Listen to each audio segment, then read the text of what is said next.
I'm Dr. Gene Barone.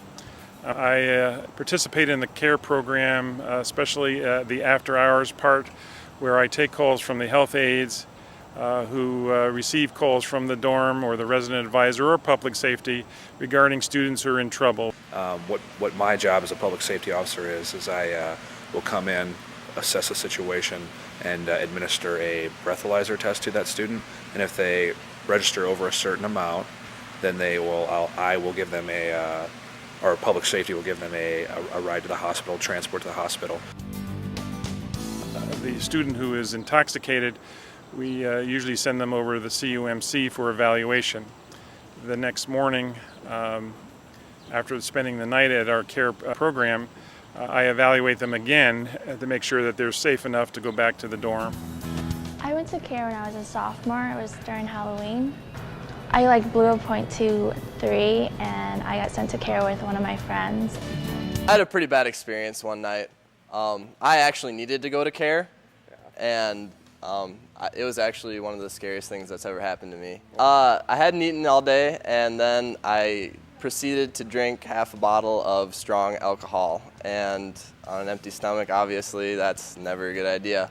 So I remember walking out of the dorms, and then I remember waking up the next morning in the hospital. I think a lot of kids, it's like you get done on Friday, you got to go to something at 9 o'clock, you get ready for an hour, and now it's 8 o'clock, what do?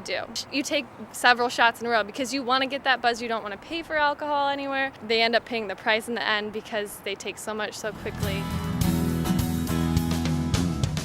A lot of people think CARE is underage drinking, but it's actually dangerous level of intoxication because you can be 21 and still get sent to CARE. The worst part about it is that I'm on probation for a year now, and I can't hold student office because I want to be involved in the community, but now it's incredibly difficult. No one wants to get sent to CARE, no one wants to have to go through that, just the consequences and everything that go along with that, but I think it's a positive thing too because, public safety is there to take care of you, to escort you to CUMC, so you're going to get better. It's almost embarrassing. I would say I know of everyone that's gone to CARE. You kind of hear rumors going around oh, last night so-and-so got sent to CARE again, and you kind of get almost a reputation. Usually 1 to 2 students each year end up in the intensive care unit. But last year was the first time we actually had someone stop breathing in a dorm. So don't feel that it's ratting out a fellow student. It's actually potentially saving their life. I found out a couple days later that I passed out with my head up and I almost asphyxiated on my own vomit. So that really scared me. Throughout the whole entire process, people were really helpful. I got sent to the ER, spent the night there.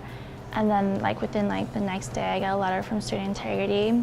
I worked with Desiree on Care Opportunity because if you are compliant and listen to them and just don't put up a fight, they help you in the end. I was glad someone called CARE. I mean, I needed it.